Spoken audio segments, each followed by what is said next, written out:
구독, 좋아요 꾹꾹. 여러분 반갑습니다. 말씀 창고의 서현 목사입니다. 오늘도 시청해 주셔서 감사합니다. 여러분의 구독과 좋아요, 알람 설정으로 저의 채널을 응원해 주세요. 항상 함께 해주셔서 감사합니다. 오늘은 열왕기상 16장 15절부터 28절 말씀입니다. 오늘 말씀은 악한 왕들이 계속해서 세워지고 사라지는 내용이 기록되어 있습니다. 악한 왕들은 어떻게 세워지고 또 어떻게 사라질까요? 오늘 우리에게 주시는 이 말씀을 통해서 하나님의 마음을 함께 묵상해 보기 원합니다. 15절부터 말씀입니다. 유다왕 아사 27년에 시므리가 디르사에서 7일 동안 다스렸습니다. 이스라엘 백성들이 블레셋 성 기브돈을 공격하려고 진을 치고 있었습니다. 진영에 있던 백성들이 시므리가 음모를 꾸며 왕을 죽였다는 소식을 듣고 온 이스라엘은 군사령관 오므리를 그날 그 진영에서 이스라엘의 왕으로 삼았습니다. 오므리와 그와 함께 있던 온 이스라엘은 기브돈에서 올라가 디르사를 포위했습니다. 시므리는 성이 함락된 것을 보고 왕궁의 요새로 들어가 왕궁에 불을 지르고 그 불에 그도 죽었습니다. 그것은 그가 여호와의 눈앞에 악을 행하고 여로보암의 길을 따르고 이스라엘을 죄짓게 한 그 죄를 그대로 따라했기 때문입니다. 시므리가 한 다른 일들과 시므리의 반란에 대해서는 이스라엘 왕들의 역대기에 기록되어 있습니다. 그 후 이스라엘 사람들은 두 파로 갈라졌습니다. 절반은 기낫의 아들 디브니를 따르며 디브니를 왕으로 추대했고 다른 절반은 오므리를 따랐습니다. 그러나 오므리의 추종자들이 기낫의 아들 디브니를 따르던 사람들을 이겼습니다. 그래서 디브니가 죽고 오므리가 왕이 됐습니다. 유다왕 아사 31년에 오므리가 이스라엘 왕이 됐고 오므리는 12년 동안 다스렸는데 그 가운데 6년은 디르사에서 다스렸습니다. 오므리는 은 2달란트를 주고 세멜에게서 사마리아 산지를 사서 산 위에 성을 건축하고 그 산의 이전 주인인 세멜의 이름을 따서 그 성을 사마리아라고 불렀습니다. 그러나 오므리는 여호와의 눈앞에 악을 행했고 이전 모든 왕들보다 더 많은 악행을 저질렀습니다. 그는 느밧의 아들 여로보암의 길을 따라갔고 이스라엘을 죄짓게 했습니다. 그리고 우상을 만들어 이스라엘의 하나님 여호와의 진노를 자아냈습니다.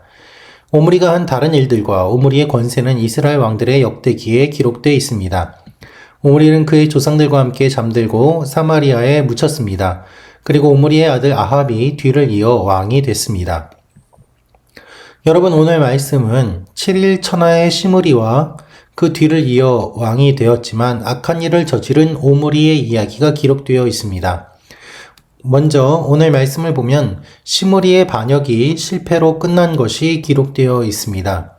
시므리가 반역을 일으키고 왕이 됐습니다. 그러나 7일 만에 그는 왕에서 내려오게 되고 죽음을 맞이하게 됩니다. 뒤를 이어서 오므리가 왕이 되고 12년을 다스리는 내용이 기록되어 있습니다. 그리고 마지막으로 이렇게 왕이 된 오므리가 어떠한 악을 저질렀는지 악행을 기록하고 평가하는 내용이 기록되어 있습니다. 조금 더 말씀을 구체적으로 살펴보도록 하겠습니다. 먼저 시므리의 반역이 실패로 끝난 내용이 15절부터 20절에 기록되어 있습니다.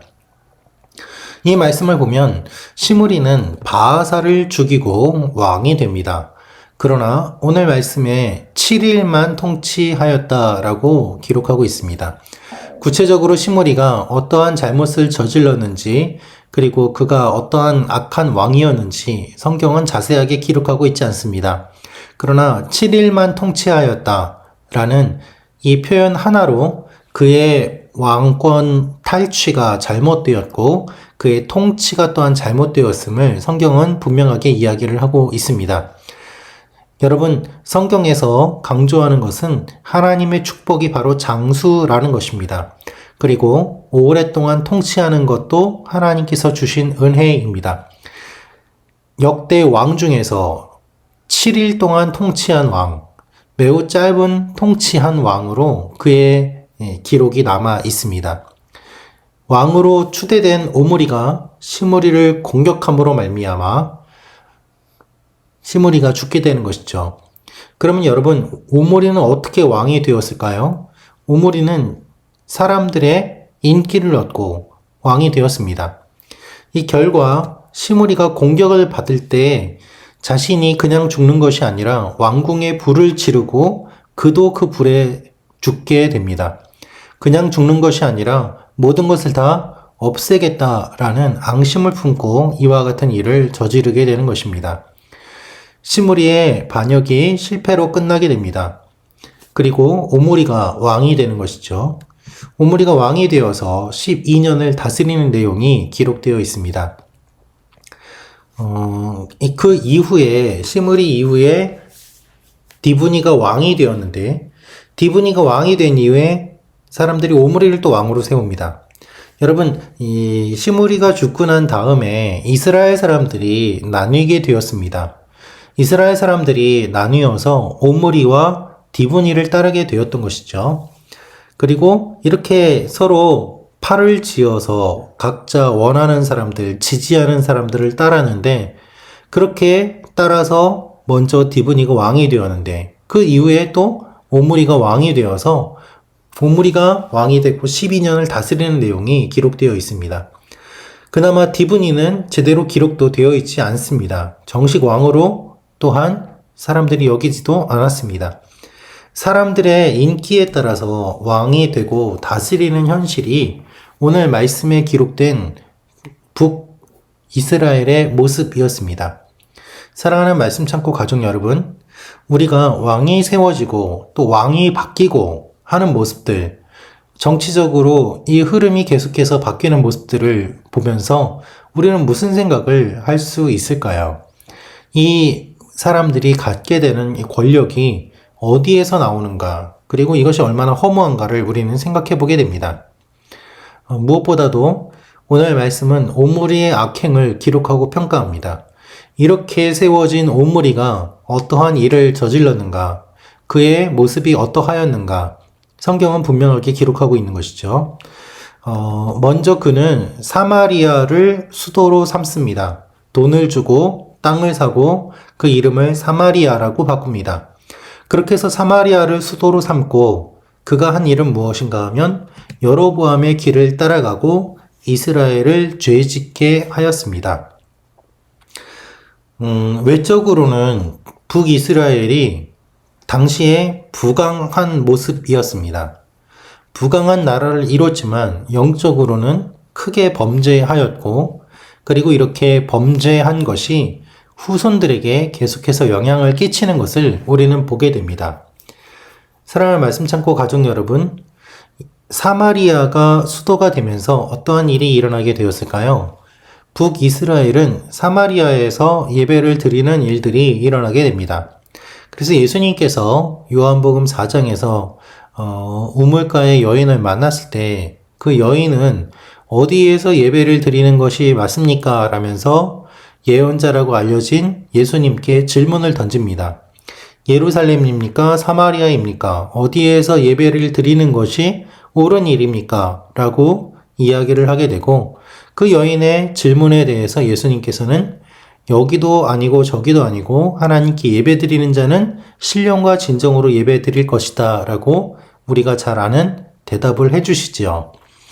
여러분, 그 배경이 바로 사마리아를 수도로 삼고 또한 이곳에서 우상을 섬기는 그 일들이 일어나면서 역사적으로 오랫동안 그것이 고착되었기 때문에 우물가의 여인조차도 어디에서 예배를 드리는지 의문을 가질 수밖에 없는 영적인 혼란 상태를 만들었던 것입니다. 나라는 부강했지만 영적으로는 범죄하였고, 그리고 결국 우상을 만들어서 하나님의 심기를 불편하게 하였기 때문에 오므리는 악한 왕이라고 평가를 받게 됩니다. 사랑하는 말씀 창고 가족 여러분, 우리가 오늘 말씀을 통해서 무엇을 묵상할 수 있을까요? 악한 왕들이 계속 등장하는 모습 속에서 우리는 무엇을 볼 수 있습니까? 여러분, 왕들이 계속해서 세워집니다. 그러나 이렇게 세워지는 왕들이 권위가 없는 모습을 우리는 보게 됩니다. 하나님께서 세우시는 왕이 아니기 때문입니다. 세워진 왕들이 하나님을 경외하는 것이 아니기 때문입니다. 정치적으로 싸우는 그 모습들 속에서 우리는 실망하고 좌절하고 이러한 리더들에게서 아무것도 배울 수 없는 그와 같은 모습들을 보게 됩니다. 사람들의 인기에 영합해서 왕이 된다면 사람들의 인기가 사라지면 왕에서 내려올 수밖에 없는 것이지요. 그리고 우리는 악에 대해서 어떻게 대응해야 될 것인지 생각해 볼 필요가 있습니다. 나라는 부강하게 되었지만 결국 우상을 섬기게 되고 하나님 앞에 멀어지게 되는 이 일들이 일어났을 때 하나님은 악한 왕이라고 평가를 하고 계시기 때문입니다. 우리의 모습은 어떻습니까? 내가 지금 평안하고 먹고 살기에 부족함이 없고 또 돈이 많다고 하여서 하나님 앞에 잘 살고 있는 것입니까? 하나님께서는 우리의 영적인 모습들을 돌아보기를 원하십니다. 내 마음속에, 내 삶 가운데 우상이 자리 잡고 있지는 않은지, 그리고 하나님의 말씀이 기준이 아니라 사람들의 기준에 따라서 인기에 영합하여서 그 모든 것들을 평가하고 있지는 않은지 돌아볼 필요가 있는 것이지요. 슬프지만 교계 내에서도 이와 같은 일들이 일어나고 있기도 합니다. 사람들이 인기를 얻기 위해서 성경의 말씀에는 없는 이야기들로 사람들을 현혹하거나 또는 어떠한 신비적인 것들을 보여주면서 사람들을 미혹시키고 난 이후에 부와 명예를 챙기고 결국 자신들이 불륜을 저지르거나 부도덕한 행위를 하여서 많은 사람들을 시험 들게 만드는 그와 같은 영적인 지도자라는 사람들도 많이 있습니다. 여러분, 우리는 무엇을 기준으로 판단해야 되겠습니까? 오늘 이 말씀을 우리의 마음속에 새기고 하나님 앞에 다시 한번 우리의 모습을 돌아보며 나아가는 시간들이 되기를 원합니다. 하나님 앞에서 언제나 신실하게 우리의 모습을 돌아보는 말씀 참고 가족 여러분 모두가 되기를 기도합니다. 기도하겠습니다. 살아계신 아버지 하나님, 왕들이 세워지고 사라지는 모습들을 통하여서 우리가 하나님 앞에 우리의 모습을 돌아봅니다. 주님, 교회의 리더들, 사람들이 세우는 것이 아님을 알게 하시고 하나님이 세우시는 것임을 기억하게 하시며 또한 세워진 리더들이 하나님을 섬기는 일에 최선을 다하는 일들이 일어나게 하여 주옵소서. 이 나라의 리더들 주님께서 기억하여 주시고 하나님께서 붙잡아 주시옵소서. 예수님의 이름으로 기도합니다. 아멘.